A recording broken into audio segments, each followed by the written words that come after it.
Greetings, ghouls and gamers! People seem to really be liking these repair and mod videos, and I've been enjoying fooling with Game Boys recently. This is an unbranded IPS V2 screen kit for the Game Boy Advance that I pulled from someone else's rough project.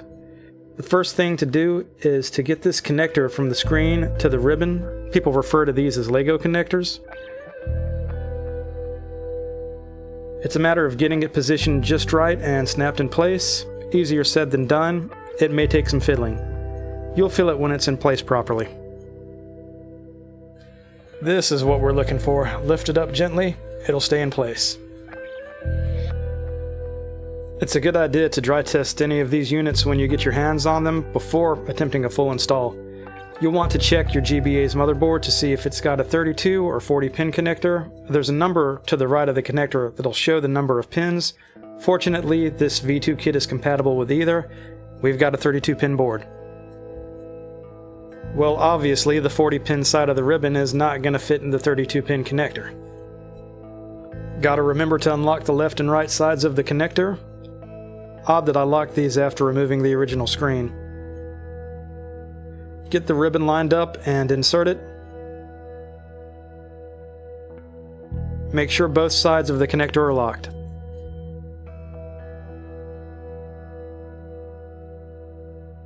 I've got a spare original back shell to use for the batteries. Getting the batteries in place can be kinda tricky, but try being fragile with this stuff. The screen and the ribbon are pretty fragile. Getting the power switch turned on without the button can be kinda tricky too. Good news though, this kit works. From here you kinda go in reverse. Turn the system off, take the batteries out, unlock the connector, pull the ribbon out, you know, everything that I forgot to film. Optionally, you can solder 3 small wires from the ribbon to the motherboard to add brightness controls to the screen. I'm feeling pretty brave today, so let's go for it.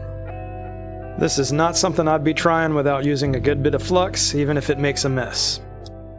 Gonna add a small dab of solder to the L, R, and select pads. Not really worried about the ground pad.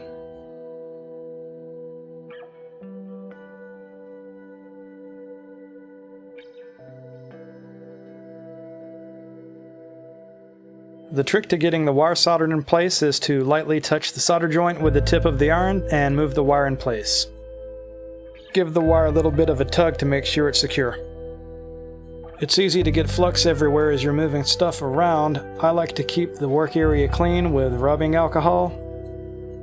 Clean and dry. I flip the assembly around to make it easier to solder the other 2 wires in place. Here's good advice, use different colored wires for the different connections.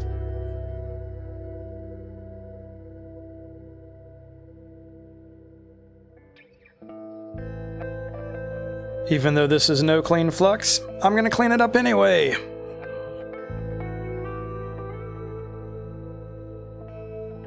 You may have noticed that I'm using the Jake 64 method of having the wires run in different directions. However, I'm really not happy with the solder joint at the blue wire, so I'm gonna touch this up.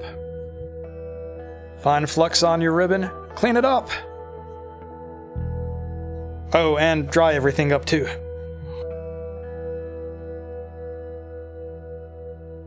Flux. Touch up. This looks way better now. Lord Voltar would approve of the shiny little T1000 dribbles. This is a Retro 6 Prestige shell, IPS ready. These parts all came from Handheld Legend, as did this foam adhesive. This will help hold the screen in place. Now theoretically, it should kind of just fit in.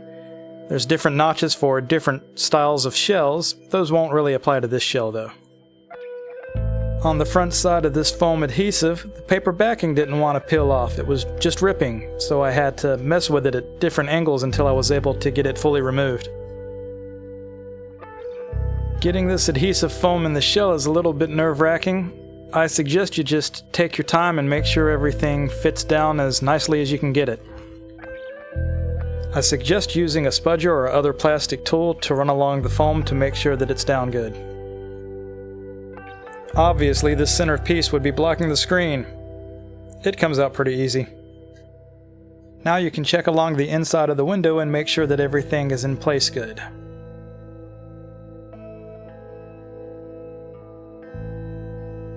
So for the inside of the adhesive foam, something that Macho Nacho Productions recommends doing is only cutting out small pieces of the paper backing. This is just in case you ever want to or need to remove the LCD screen. After cutting and removing enough of the paper backing that the screen will hold in place, it's time to put the screen down. Different shells and different screens are going to have different recommendations, but for this particular combination, it's advised to kind of have the screen pushed towards the top right. This kit might have originally come with some sort of fancy spacers or bracket. I don't have those, so I'm just doing it freehand. Whoever owned this kit before me already put the insulation sticker on the back of the screen, so what I'm going to do is put some double-sided tape here so I can hold the ribbon in place.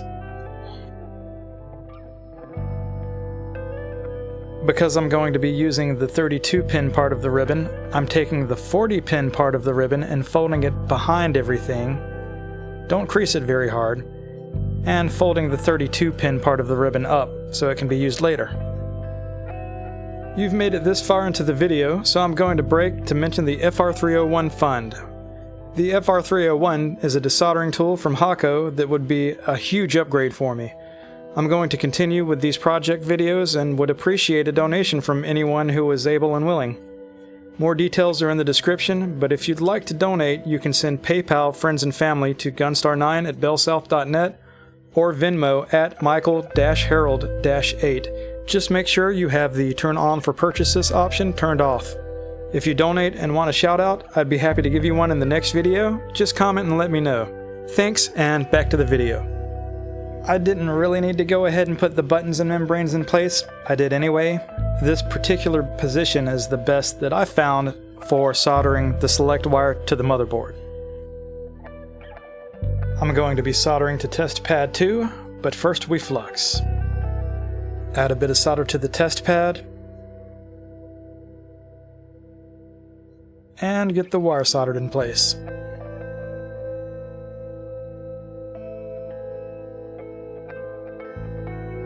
After an off-camera touch-up, this is looking pretty nice.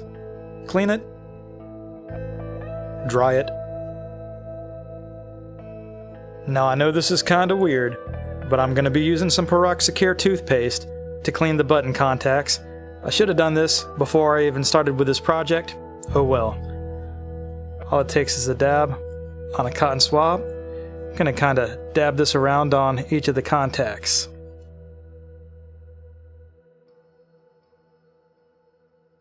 Now rub that toothpaste in. Rub, rub.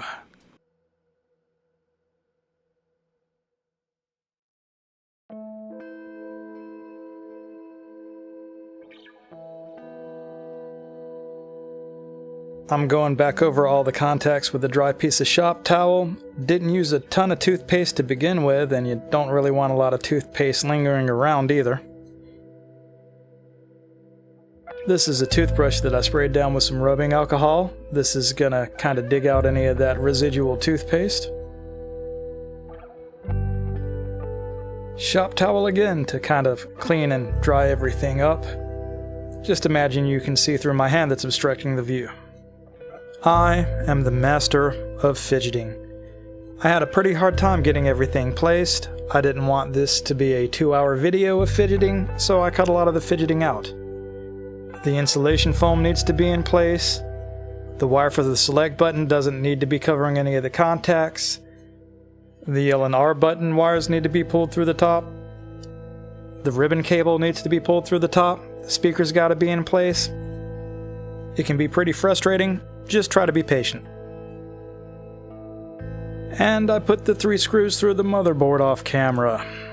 I need to solder these L and R wires in place, so I'll get to that. Because everything is upside down, that's actually the L button peeking through the top of the motherboard. From left to right, the second solder joint is where the wire needs to go, so flux time. These solder joints are 30+ years old, so I'm adding a little bit of solder to help the joint flow. and the wire goes right in with no trouble. It's simply a matter of repeating this process for the R button, starting with the flux. Well, I forgot to add new solder this time, but the wire didn't give me any trouble. Be sure to clean up excess flux. I can't tell you how much cleaning I did off camera. I actually did a lot more than just cleaning off camera too. I ended up going back and replacing the new membranes for the B and A buttons and D-pad with the original membranes because I liked the way those felt better.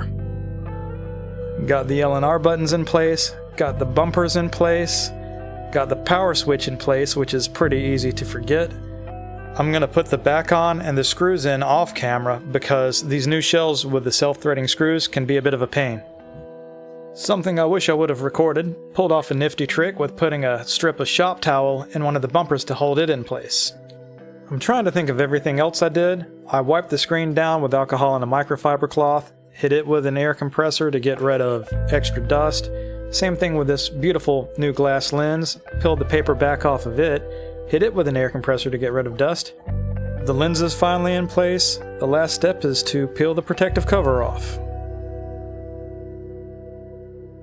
Here's the moment. This looks amazing. I wish you could see it in person. I'm going to end this video with some Konami Crazy Racers action.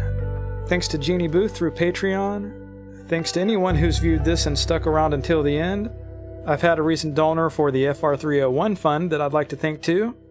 There's more to come. Until the next video, K-bye.